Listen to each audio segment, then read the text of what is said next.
Hi Libra, welcome to my channel. My name is Katie. Today we're going to be doing your reading for the new moon in Taurus coming up on May 4th. We're going to see how this new moon is going to be affecting you, what you may be feeling, and how to make the most out of this wonderful new beginning. So the new moon in Taurus is a gateway, it's a beginning, it's an open door for us to contemplate how we are in relationship with the material world. If we're satisfied with our material world, how we choose to experience the pleasure, the happiness, the joy in our senses. How do we choose to feel abundant? I don't do reversals, by the way, in case you see me switching the cards that way. This is a wonderful new moon for you to focus on your finances, for you to focus on your business ventures, your money, and how you allow abundance to be determined in the physical world for you based on your self-worth or your perception of your self-worth.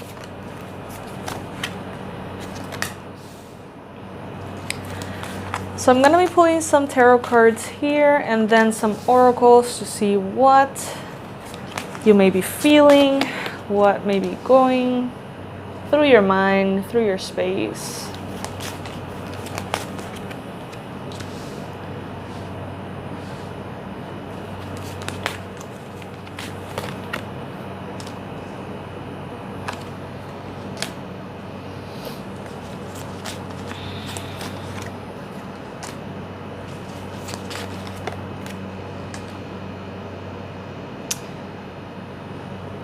Okay, Libra, let's see.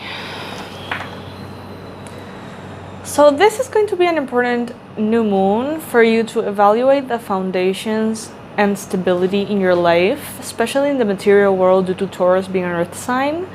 Evaluate your living situation, the place you live in, if you're happy and content with the material way in which your world is experienced right now.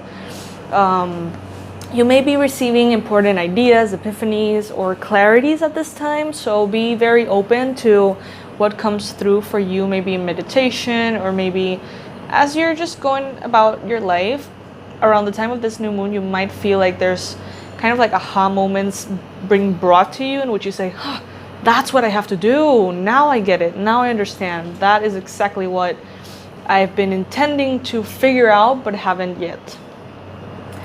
Also, something that is going to be very important is that on this new moon, you might feel pushed or invited to make important decisions, and you might even feel very rushed and feel like those decisions are quite urgent and that you have to make them right now. Remember that you actually don't. You don't have to make any rash decisions here with the Two of Swords. If you can't see what is the right way for you to go, you don't need to take a decision right now. Even if others are pushing you, even if others are rushing you, it is your decision, it is your path, and until you have all the information, don't make a rash, important decision, okay? That's very important for some of you guys, not for all, but for some. This is a general reading, so it will not apply exactly for everybody. Some messages are for you, other messages are for other people, okay? So take what resonates. In some level of your life, you have come out victorious out of situations in the past that have been difficult or burdensome or being related to karmic things. There's been some obstacles in the past that have been placed there for a reason, for you to learn certain things, for you to go through certain processes. And those karmic lessons have been kind of like transcended or learned, or when like you did go through them and learn what they had to teach you. They were your teachers, those lessons, and it was all in your destiny. Like, there's no accidents. So know that everything that you've been living in the past, everything that has been hard and everything that has been beautiful, both scenarios are always teaching you something important for your soul and your soul's evolution. So continue to welcome all experiences, even if they may feel painful sometimes. With the Three of Pentacles here, you might be contemplating how to make something work in a group of people or with some other like alliances, friends, co-workers, family members. You may be dealing with others in your life that you want to simply work with in some shape or form towards a goal. Maybe you are being supported by others, or you are supporting others who are going through a little bit of a rock bottom here. This new moon could, for some Libras out there, feel this way, like this 10 of Swords here. You may be triggered, you may feel defeated, you may feel like the whole world is collapsing on top of you, but understand that there are no mistakes. If you are feeling this way, it's because you have to feel this way, because there is a good reason for you to feel this way. And because you're going to learn something through that, and you're going to evolve into a better version of yourself through that energy. Some of you guys might be working on your emotional body and seeing how sometimes your emotions might take control of you and your life and make rash decisions that later you regret. Try not to make decisions out of just pure instinctual emotion. Is that a thing? It's like like those emotions that are just popping to the surface and you feel like you can't control them. Try not to make decisions from that place. Try to make decisions from a very informed, relaxed, mellow place.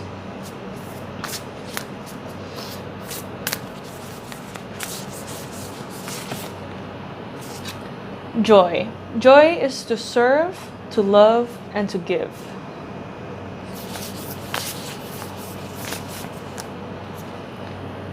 Practice right relationship to all that is.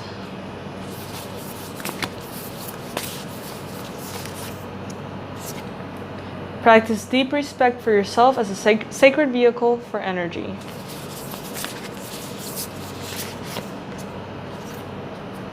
When you take responsibility, you ensure your evolution. Okay, so there's so much here. Obviously, everybody's going to take those messages as they best apply in their own life. But as a theme here, what I'm seeing is that some of you guys are going to be dealing with important conversations and situations that will demand from you that you take responsibility for your actions and your emotions and the way that you have chosen to do things in relationships and partnerships. For some of you guys, that is related to marriage. For others of you, it is related to other kinds of relationships.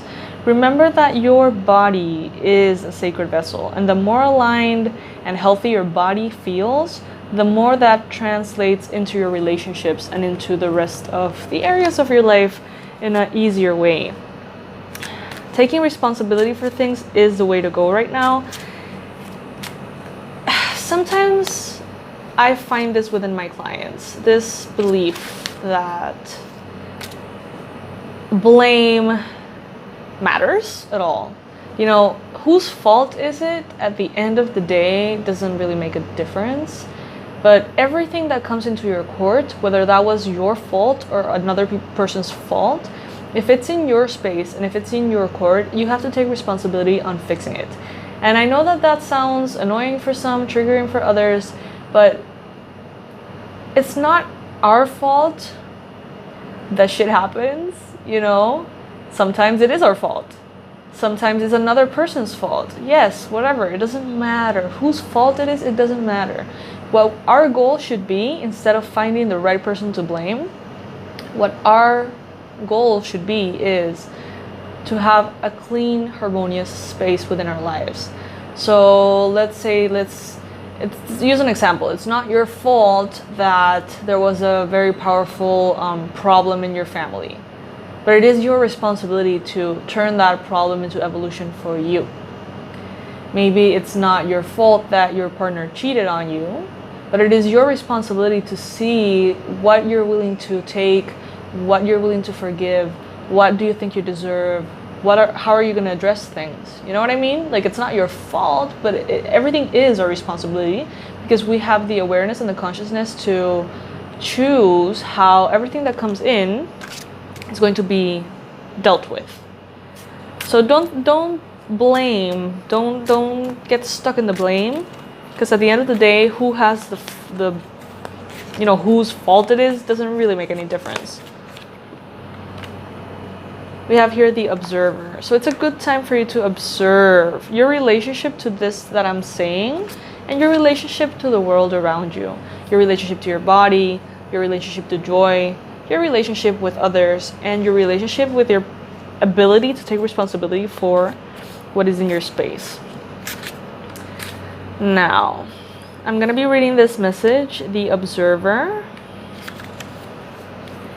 This is a card, this one, the middle one. This is a card of patience, awareness, and focus. A woman is looking through an old-fashioned camera, ready to take a photograph. She observes the landscape before her. All is quiet, all is peaceful. We don't know how long this woman has been waiting for the perfect shot. She has the patience to remain focused until the decisive moment presents itself. Strength lies in her calmness. She lives in the present and does not get easily distracted.